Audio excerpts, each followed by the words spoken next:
담대하게 주님 나라 세워갑니다. 오늘 주신 말씀을 통해서 앞에서 일하신 성령 하나님 8번째 시리즈의 주제가 되는 말씀을 가지고 함께 은혜 받도록 하겠습니다.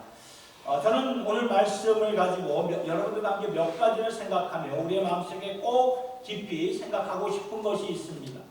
먼저 악에 대한 이불이죠. 악에 대한 이슈입니다. 오늘 본문에서 누가 나옵니까? 어느 왕이 나옵니까? 헤롯이라는 자가 나오죠. 헤롯 왕이 나오는데 참 악해요. 그리고 지금 이 시대에 70년 이상 남북으로 갈라져 있는 북한을 보았을 때 지난 반세기 이상 유엔에서는 자신의 국민들을 가장 유린하는 나라라고 말합니다. 자신의 백성들을 유린했다는 것은 악한 정권이지요. 백성들이 굶든 말든 자신들의 그 체제만 살면 된다 하면서 이렇게 존재하는 집단을 보면서 어찌 악하다고 말하지 않을 수가 있겠습니까? 오늘 본문에서도 헤롯 왕이 굉장히 악한 사람으로 나오는데 이러한 악함에 대해 하나님은 뭐라고 말씀하시는 것일까요? 하나님은 과연 이 악함에 대해 어떻게 반응하시는 것일까요? 이것을 오늘 말씀에서 생각하고 싶은 것이고, 그런 다음에 이러한 악함이 계속 날개를 펴는 오늘의 세상 속에서 하나님의 백성된 우리가 어떻게 살아야 되고 어떻게 반응을 하면서 살아야 되는가 생각해 보기를 원하는 바입니다. 먼저 이 헤롯 왕에 대해서 한번 생각해 봅시다. 오늘 본문이 사도행전 마지막 부분에서 보았지만 사도행전 12장 앞부분을 보면은 그 당시 초대교회의 지도자였던 사도 야고보를 헤롯 왕이 죽여버리고 맙니다. 헤롯이 유대 지역의 왕이었기 때문에 그를 죽일 수 있는, 야고보 사도를 죽일 수 있는 힘이 있었지요. 사실 역사를 보면 성경에서 헤롯이라는 이름을 한 사람으로 가리키는 것으로 우리가 참 이렇게 생각하는 경우가 많은데요. 역사적으로 보면 성경에 나오는 헤롯은 4세대를 거쳐서 그 당시 유대 팔레스타인 지역을 지배했던 자였던 것입니다. 사실 로마 황제 가이사가 모든 정권을 그 당시에 잡고 있었지만 그 황제가 자신들이 정복한 모든 나라들을 다니면서 전체를 이렇게 컨트롤할 수 없기 때문에, 통제할 수 없기 때문에 각 지역마다 대리 왕들, 대리 지도자들을 세웠던 것이, 그래서 이 유대 땅에는 헤롯 왕이 세워진 것이고, 이 헤롯 1세는 언제 등장을 하게 되냐 하면은 예수님의 탄생 스토리가 있었을 때, 그러니까 마태복음 1장과 2장에서 헤롯 1세가 나오고 있어요. 여러분, 이 헤롯 1세가 어떠한 사람이었는가 하면은 헤롯은 유대인의 피가 이렇게 부분적으로 흐르고 있었어요. 홀리 유대인이 아니에요. 부분적으로 흐르고 있었기 때문에 이 유대 왕으로 세움을 받기는 했지만 유대인들이 인정을 안 했어요. 피가 섞였기 때문에. 그래서 이 헤롯은 늘 불안했던 거죠. 자신의 왕권이 언제 백성들의 쿠데타로 인해서 박탈당할지 몰라서 불안했는데, 언젠가 동방 박사들이 와서 유대 땅에 여기에 이 유대의 땅에 왕이 태어났다고 말을 하는 것입니다. 그 말을 듣고 이 헤롯 왕이 깜짝 놀래가지고 동방 박사들을 불러가지고 자세히 얘기를 들으며 박사들이 전해준 얘기를 구약 성경에서 찾아보다가 미가서의 말씀을 보니까 유대 왕이 베들레헴에서 태어난다는 예언을 헤롯이 발견한 거예요. 그러면서 헤롯이 그때 무슨 끔찍한 일들을 벌였습니까? 우리가 다 아는 사실이죠. 자신의 정권을 유지하기 위해서 베들레헴 그 지역에 있는 모든 어린 그 산의 아이들을 다 일시에 죽여버리고 말지 않습니까? 굉장히 사악한 자였습니다. 이게 헤롯 1세가 벌였던 헤롯 1세였고요. 그리고 그의 아들 중에 헤롯 2세 안티파스라고 그러죠. 헤롯 2세 역사서에 나오는 인물인데 이 사람은 또 언제 나오는가 보니까 복음서의 말씀을 보니까 이 안티파스가 세례 요한, 예수님의 길을 예비했던 세례 요한을 목을 쳐서 죽이지 않습니다. 세례 요한이 하나님의 선지자로서 왕이 저지른 그 죄악까지도 지적하는 모습을 보고는 안 되겠구나, 저 녀석 가만두면 안 되겠구나 하면서 나중에 그 여인의 말을 듣고 세례 요한을 죽이지 않습니까?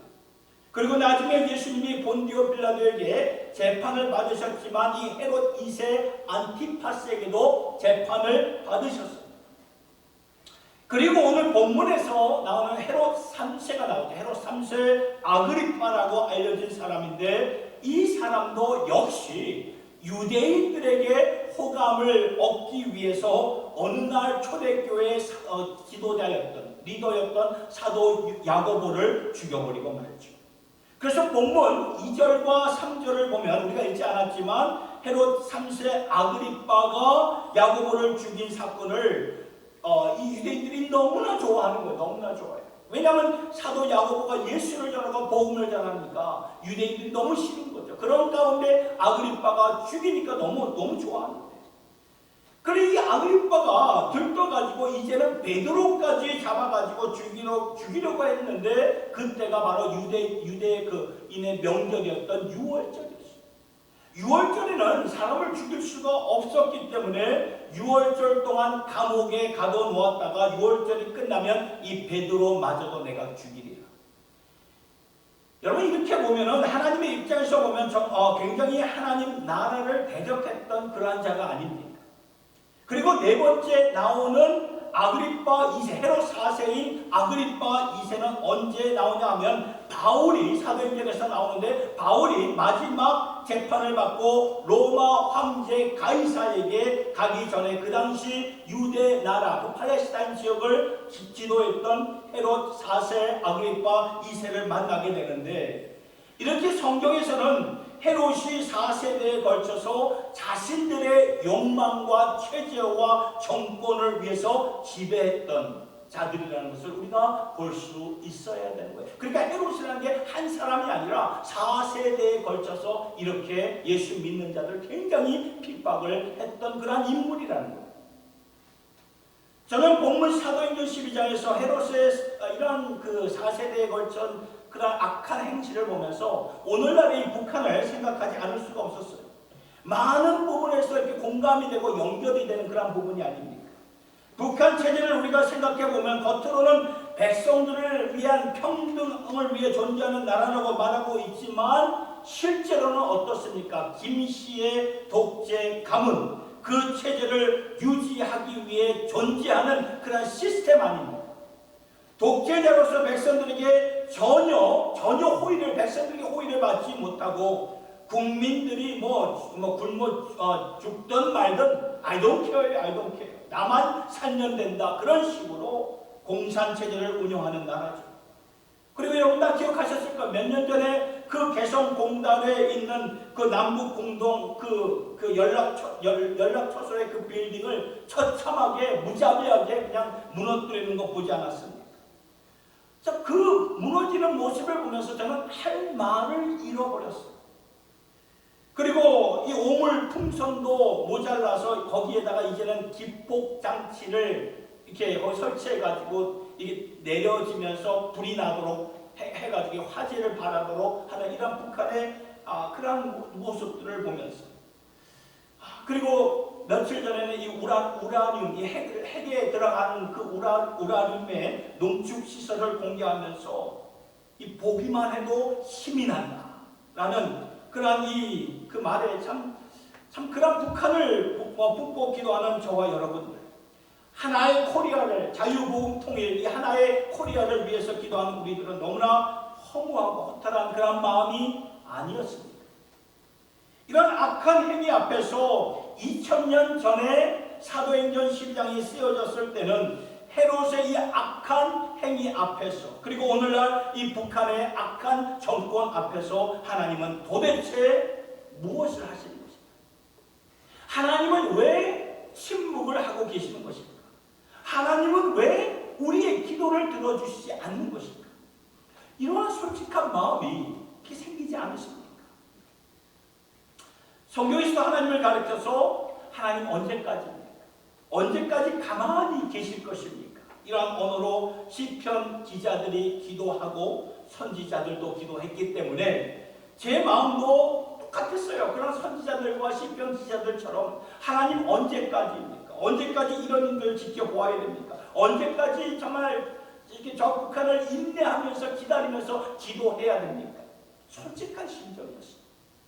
하나님은 이런 악함 앞에서 무엇을 하시는 것일까요? 오늘 말씀을 보면 하나님이 이러한 악에 대해서 눈을 감고 계시는 분이나 모른 채 하는 분이 아니라는 것을 우리가 볼 수 있어야 되는 것입니다. 하나님은 이 모든 악함을 다 알고 계세요.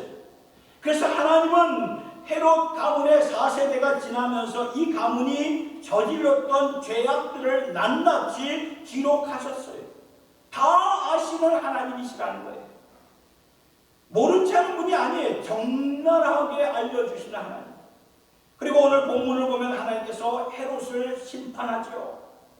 헤롯 자신이 하나님처럼 생각하니까 자신의 영광을 하나님께 돌리지 않고 자신의 영광을 돌리니까 하나님이 그를 주셨는데 성경을 보니까 그가 충이 먹어 죽었다. 그러니까 벌레에 잡혀 먹었다 그 말이에요.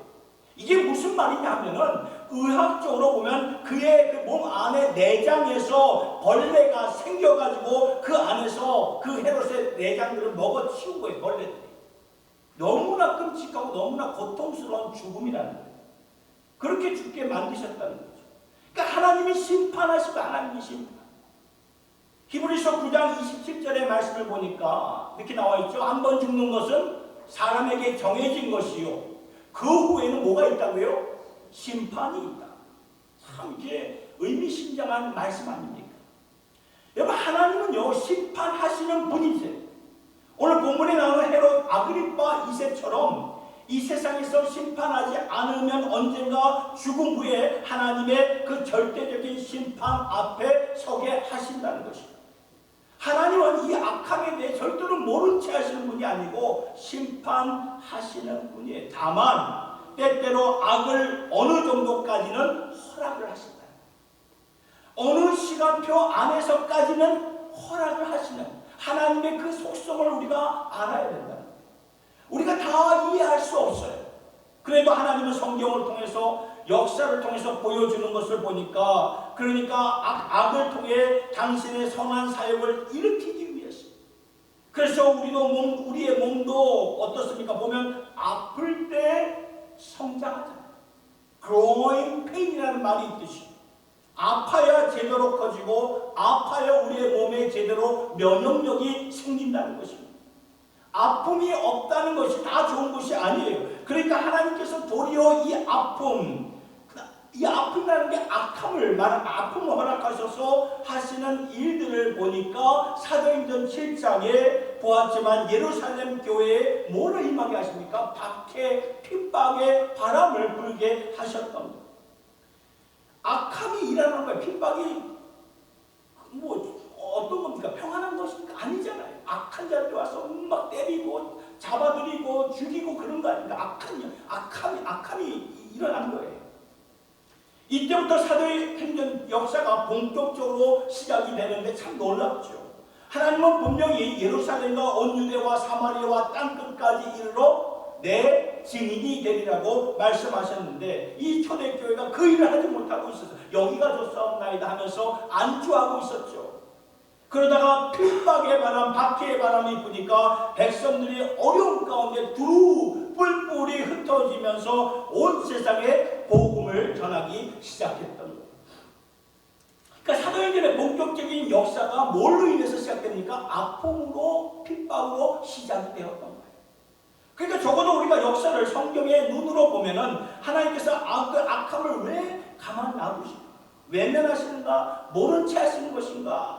이게 아니고 반드시 심판하시는데 때때로는 악을 허락하시면서 하나님의 더 큰 계획을 이루신다는 거예요. 이것이 성경이 악에 대해서 가르쳐주는 교훈이라는 것입니다. 그러면 이러한 악함이 우리 주위에서 지금 날개를 펴고 일어날 때 하나님의 백성된 우리들은 어떻게 살아야 되겠습니까? 오늘 본문에서 적어도 두 가지를 우리가 보게 되는데, 첫 번째는 이것입니다. 하나님의 백성들이 뭘 해야 됩니까? 기도를 해야 돼요. 기도해야 돼요. 오늘 본문 5절에 이것을 분명히 말씀해 주고 있어요. 본문 5절을 보니까 베드로는 옥에 갇혔고 교회는 그를 위하여 간절히 하나님께 뭐하더라? 기도하더라. 여러분, 베드로가 어떻게 갇혀 있었는가 하면요, 헤롯 왕이 베드로를 확실하게 가둬놨다가 확실하게 죽이려고 4절 그 앞절에 보니까 이렇게 나와 있어요. 베드로를 잡음에 옥에 가둬 군인 4씩 4패에 맡겨 지켰다. 그러니까 여러분, 군인 4명씩 그냥 쇠고랑도 차고 그 옆에 또 군인 4명이 있었다면 그 누구도 들어와서 이 베드로를 이제 데려갈 자 아무도 없이 철동같이 지켰다는 그 말이죠. 이러한 가운데 교회는 기도할 수밖에 없고, 기도를 하는데 하나님께서 응답을 하셨어요. 10장의 말씀을 보면 기도에 응답하셔서 베드로가 어떻게 됩니까? 극적으로 탈출을 하게 되죠. 하나님의 기적이 일어난 거예요.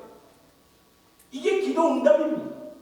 악한 그런 정권 앞에서 백성들은 기도하고 하나님은 그 기도에 응답하셔서 하나님의 놀라운 일들을 역사해 주셨다는 말이죠.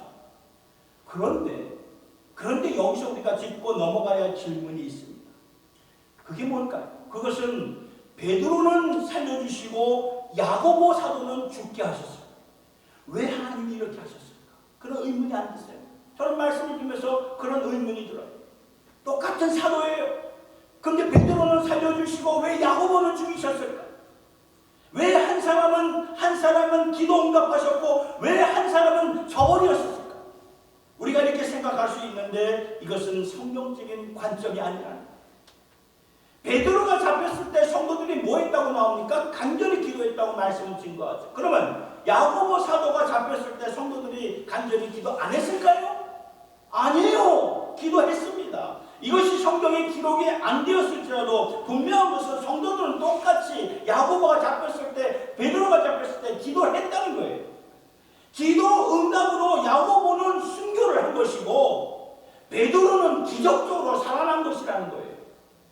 여러분, 기도 응답을 우리가 기도 응답이 있잖아요. 내가 원하는 것으로 이해하려고 한다면 이건 성경적인 믿음 아니라는 것을 꼭 기억하시기 바랍니다. 성경은 그렇게 우리에게 가르쳐주지 않아요. 이사야 말씀을 보면 이사야 55장 9절의 말씀 뭐라고 나와 있습니까? 이는 하늘이 땅보다 높음 같이 내 길은 너희의 길보다 높으며 내 생각은 너희의 생각보다 높다. 모든 기도를 하나님께서 반드시 때가 참에 하나님의 뜻 안에서 이루어지게 하시는데, 그 응답의 기도가 내가 원하는 대로 될 수가 있고, 아니면 내가 전혀 생각하지 않았던, 아니면 피하고 싶었던 길을 하나님이 기도 응답으로 내게 허락하실 때가 있다는 것이에요. 아멘. 두 가지 다 하나님의 기도 응답이에요. 그러니까 우리가 어떻게 컨트롤할 수 없는 이 악한 모습 앞에서 하나님의 백성들은 기도해야 돼요. 하나님은 그 기도에 응답을 하신다는 말씀입니다. 아멘. 그러니까 우리가 뭘 해야 돼요? 기도해야 된다는 거죠.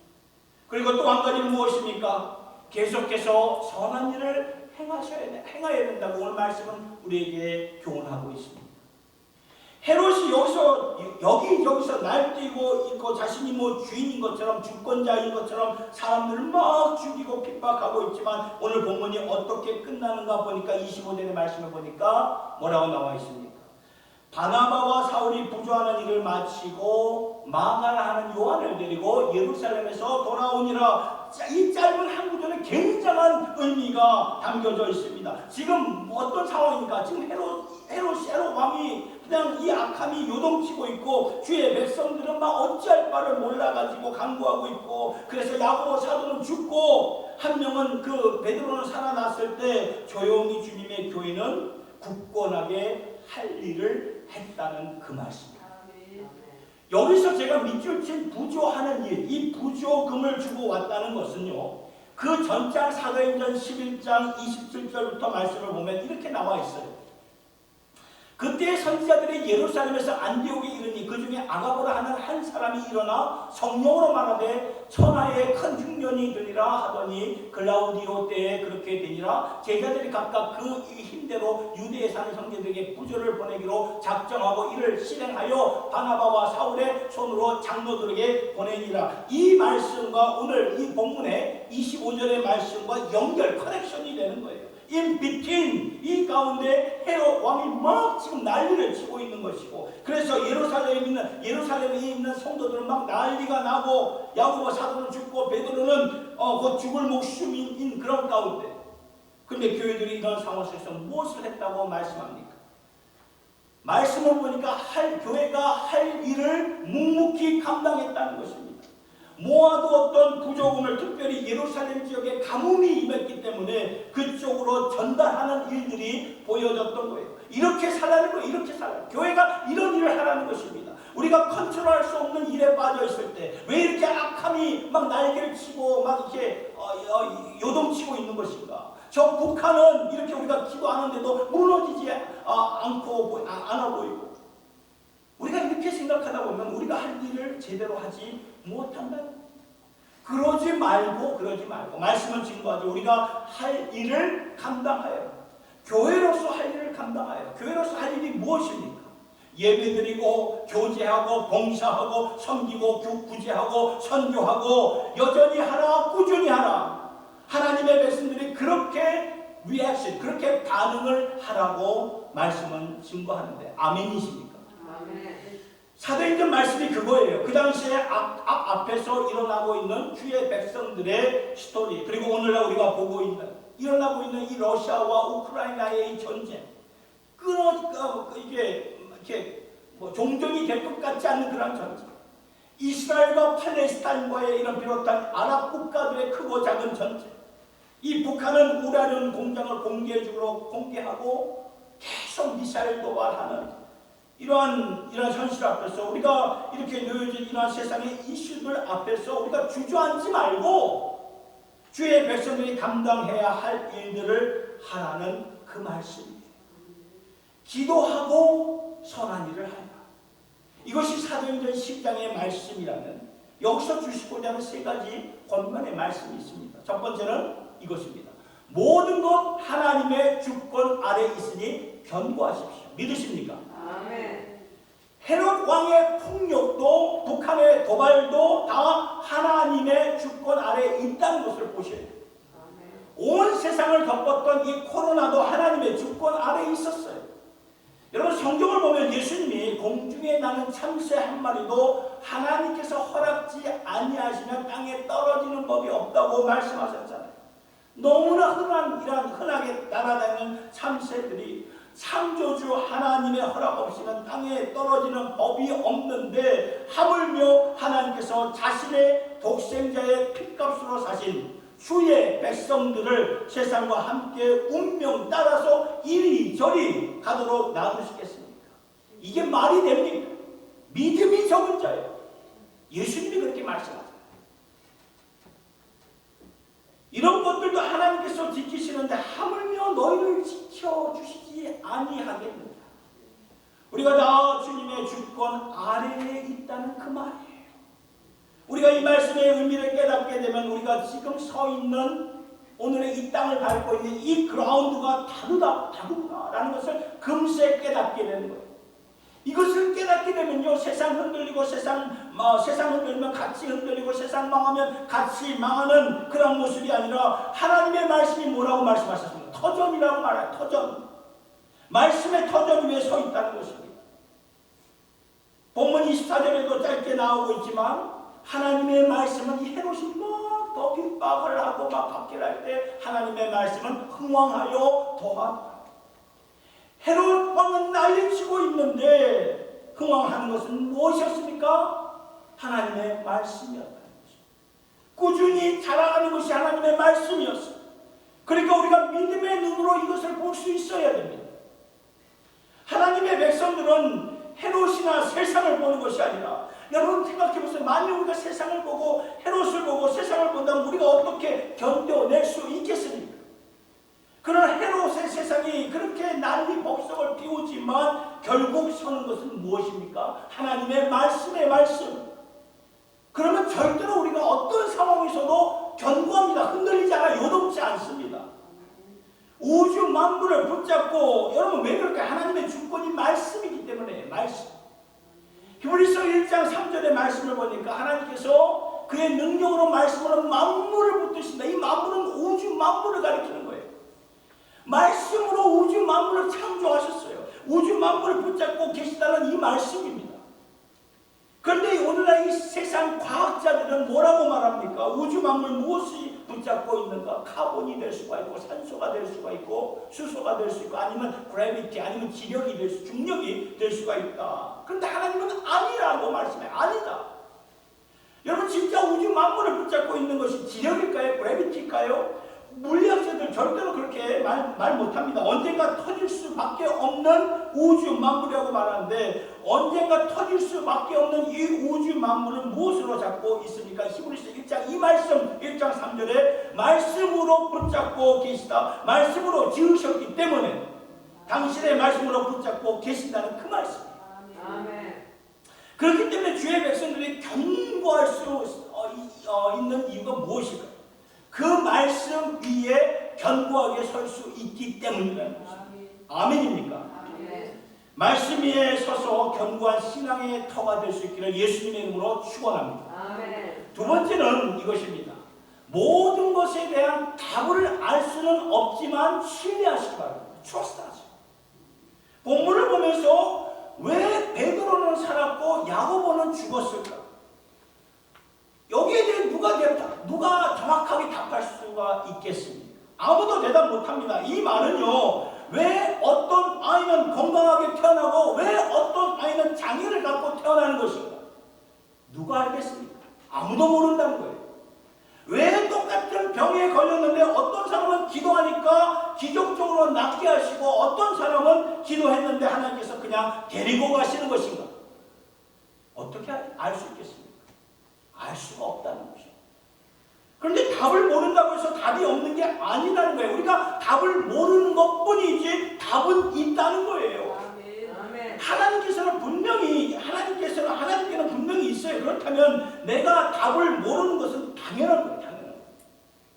이걸 알려고 하지 마세요. 당연한 거예요. 당연한 것이고, 그러나 그 가운데서 우리가 할 수 있는 것은 우리가 하나님을 뭐 하자고요? trust하는 거예요.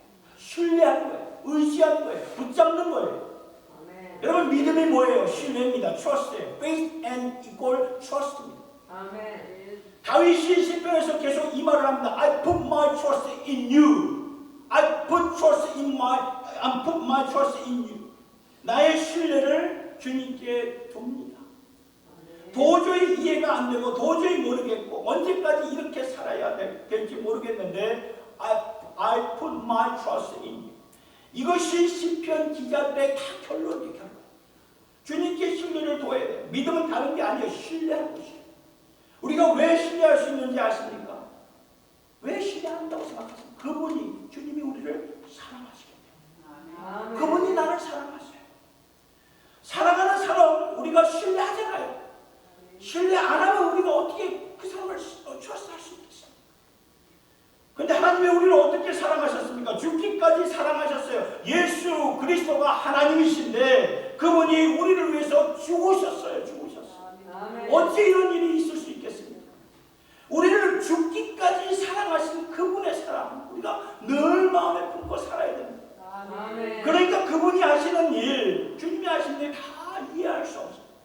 다 모를지라도 답은 있다는 거예요. 지금 우리가 모를 뿐이지. 모를지라도 지금 내가 할 수 있는 일은 무엇이에요? I put my trust in you. 주님께 신뢰를 두고 살아가는 것입니다. 믿음은 신뢰. 믿음의 선진들이 다 그렇게 살지 않았습니다. 여러분 히브리서 11장이 믿음장이죠. 그 믿음장에서 아벨은 예배 제대로 드리다가 형으로부터 죽임을 당했습니다. 순교당했어요. 믿음으로 살았습니다.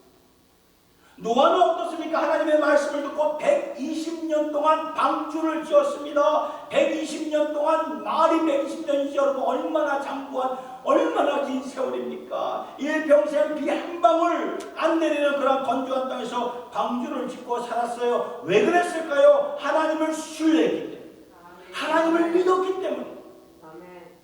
하나님께서 아브라함에게 땅을 주신다고 말씀하셨는데, 일평생 그가 얻은 땅은 무엇이에요? 아내 사라와 함께 묻힐 땅, 묘지의 땅밖에 없었어요.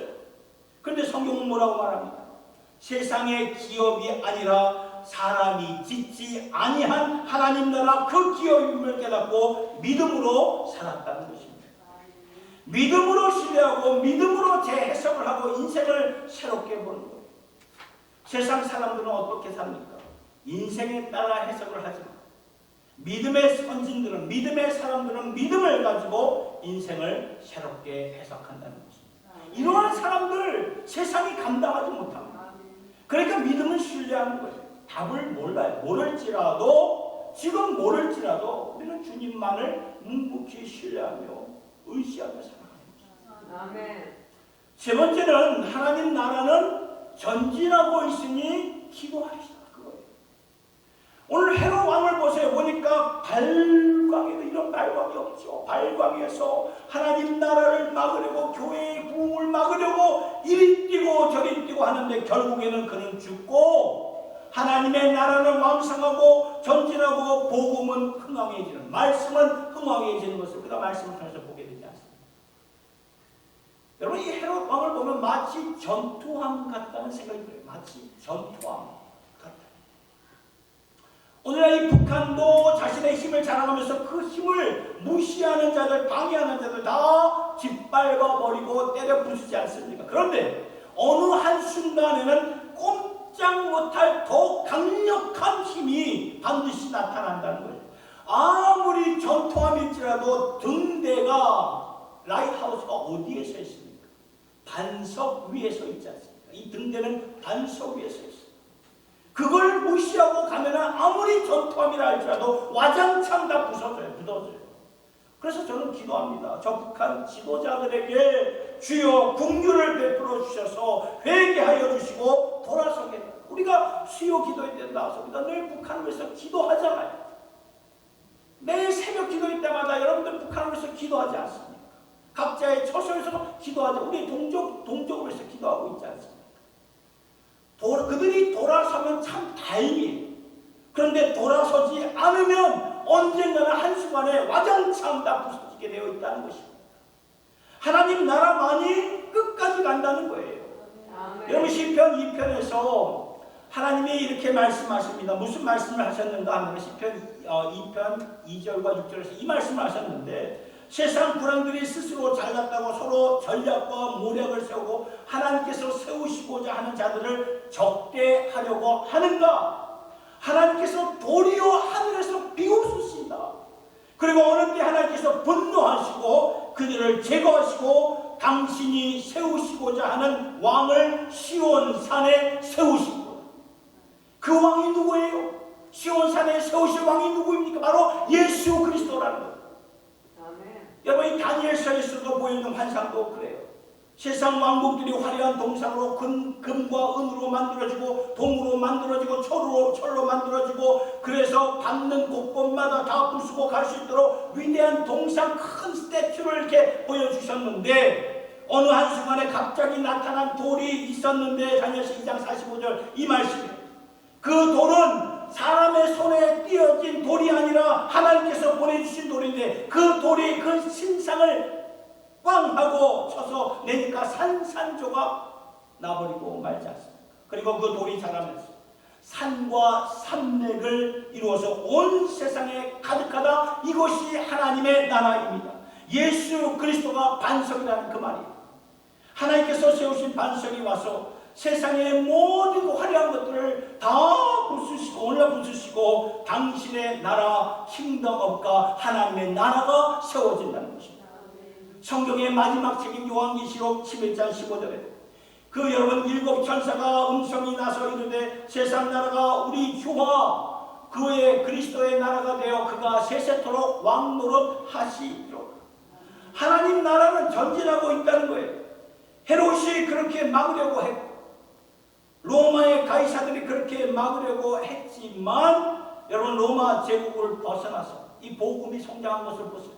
로마 제국을 벗어나서 아시아 대륙, 아프리카 대륙, 남미 대륙, 아메리카 대륙, 이 복음이 다 들어가지 않았습니까? 심지어 북한까지도, 지금 드러나지 못하지만 북한의 지하교회 성도들 다 믿음을 가지고 예수 이름을 부르고 있어요. 복음이 들어갔어요. 아무도 이 복음 못 막아요. 막으려다가 부서집니다. 하나님의 나라는 이 말은 뭐냐면 전진하고 있다는 것이죠. 그렇다면 우리가 뭘 해야 돼요? 기도해야 된다는 거예요. 우리의 기도를 통해서 동시에 당신의 주권으로 일하시는 우리 하나님 아버지가 되신다는 거예요. 그러니까 우리 앞에 놓여진 이 역사적인, 시대적인, 국가적인 이슈 앞에서 우리가 기도하시는 거죠. 여러분, 폰으로 이게 세계 돌아가는 정세의 뉴스를 보거나 컴퓨터로 이렇게 그런 뉴스를 들을 때 그런 신문 보고 화딱지 나가지고 성질 내지 마시고, 이런 게 다 있다면 성질 내지 마시고, 그 성질이 날 때 기도하시기 바랍니다. 기도하면 하나님이 역사를 이루신다는 거예요. 기도는 성령님과 동행하는 거예요. 아멘. 그렇기 때문에 주의 나라를 위해서 기도하셔야 돼요. 사랑하는 성도 여러분, 우리 모든 것을 주관하시는 그 하나님을 믿기 때문에 말씀 위에 굳게 서서 경고하시길 바랍니다. 흔들리지 마세요. 흔들리지 마세요. 그리고 구체적인 디테일한 대답, 구체적인 대답, 우리가 다 모를지라도, 지금 다 몰라요. 그럴지라도 나를 사랑하소서. 자신의 독생자까지도 아끼지 아니하시고 내어주신 그 하나님을 신뢰하는 이 믿음, 굳건한 믿음, 견고한 믿음, 반석 위에 세워진 그 믿음 갖고 기도하면서 오늘도 내일도 전진하는 그 하나님 나라에 동역하고 동참하는 여기에 모인 주님의 권속들 되실 수 있기를 예수님의 이름으로 축원합니다. 아멘. 우리 말씀을 생각하면서 모든 주권을 통치하시는 그 주님을 바라보면서 찬양 드리도록 합시다.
소망이 있고 주님의 기쁨이 있으니 참 감사드립니다. 오늘의 남북 갈등 속에서 더 무거울 수밖에 없는 저희들이지만 모든 것을 아시고 주권을 갖고 인도하시는 하나님을 믿는 이상 우리들 말씀 위에 굳게 서서 주의 일에 견고한 자들로 서게 하여 주시옵소서. 우리가 모든 면에서 답은 아직 모를지라도 우리를 사랑하시는 주님은 반드시 계시고 언젠가는 하나님의 대답을 알게 되리라 믿기 때문에 오늘 신뢰하면서 사는 저희들 되게 하여 주시옵소서. 그리고 하나님의 나라 오늘도 전진하는 것임을 믿습니다. 우리가 그 나라의 하늘나라의 시민으로 살고 있고 그 나라의 시민으로서 성령 하나님과 동역할 수 있는 놀라운 사명 주심에 감사를 드립니다. 이 사명을 깨달아 기도하게 하여 주시옵소서. 나라가 힘듭니까? 기도하게 하여 주시고 남북관계가 힘들어졌습니까? 기도하게 하여 주시고 더욱더 우리 인생살이 가운데 안타까울 때 기도하면서 성령과 동역하면서 주님의 나라 온 세상에 주의 영광을 위해 이뤄나갈 수 있는 저희들 모두가 되게 하여 주시옵소서. 그러한 교회 되게 하여 주시옵소서. 말씀으로 세상을 이기며 흔들리지 않으며 기도로서 승리하는 저희들 모두가 되게 하여 주시옵소서. 예수님의 이름으로 기도드리옵나이다. 아멘.